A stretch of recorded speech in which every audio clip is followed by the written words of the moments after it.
In the past 2 years, Tiruvannamalai has been attracting an ever-growing crowd, and with each passing day, it feels less like the calm and peaceful place it once was. Along with this, I noticed that many who have only recently heard about Bhagwan begin quoting him or narrating exaggerated stories in his name.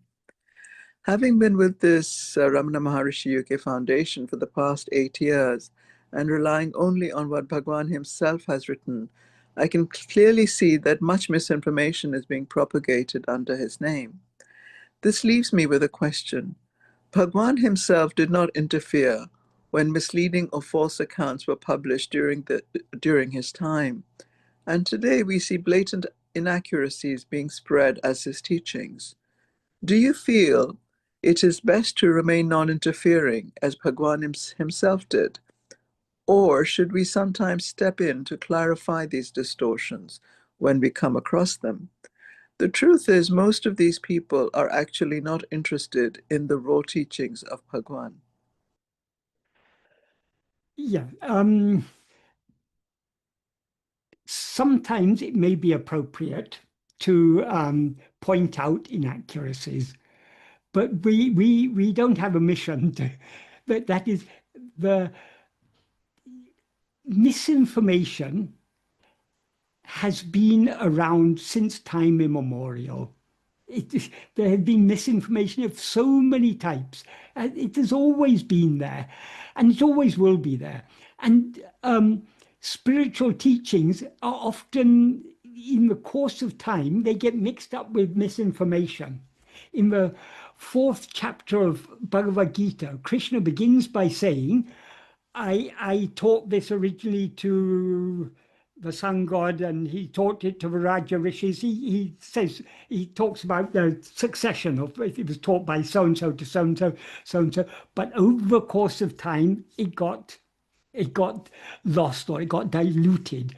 So I have come again to I will tell you this secret that I taught in those ancient times. I will tell you, Arjuna, because you're dear to me, because you're my friend and devotee. So these spiritual teachings will always be, that is, there'll always be people who misunderstand. The majority will misunderstand. The deeper the truth, the more susceptible it is to being misunderstood. So misunderstandings often, inevitably, they will, but fortunately for us, Bhagavan has written his teachings. He himself has written it. So however much misinformation there is, those who are serious can always go back to the original, to Bhagavan's own words he himself has written. And so we will always have access to Bhagavan's actual words. We are fortunate because so many in the past, what Buddha taught, it was an oral tradition for several hundred years before people started writing it down. What Jesus Christ taught, he didn't write anything. It was many years after his death, people started writing things, and they based it on hearsay. So all these things inevitably get distorted over time. But we are very fortunate that just like we have Krishna's teachings in the form of Bhagavad Gita. It wasn't written by Krishna himself, but at least we can take it as a reliable source of Krishna's teachings, because it was written by, it was dictated by Vyasa and written by Ganapati, so it has that, we know it comes from reliable sources. Bhagavan's teachings, we've got his own writings. And we've also got what Murugan has recorded in Guru Vasika Kovai. So most important is Bhagavan's own original writings. So we can always return to a source and get what Bhagavan actually taught.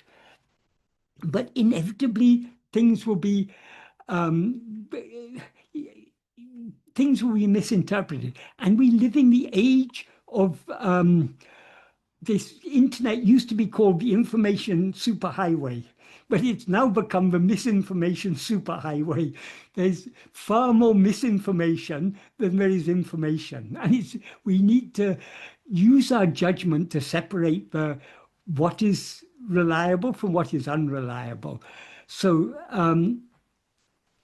but most people aren't much bothered. They like some nice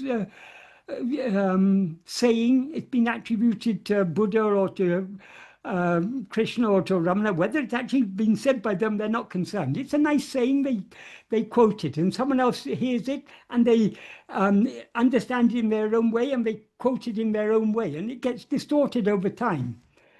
This is inevitable, but if under certain circumstances, when things are drawn to, misinformation is drawn to our attention, it's sometimes appropriate to point it out. No, this is not correct. But it's not our mission. We don't have a mission to go and rectify these things, because the misinformation will always be there. So we should focus more on what Bhagavan actually said, rather than trying to correct the things that are wrongly attributed to him. If we focus on what he actually said, those who are ready for it will find it and will take it. Those who are not ready for it, they'll be satisfied with the misinformation.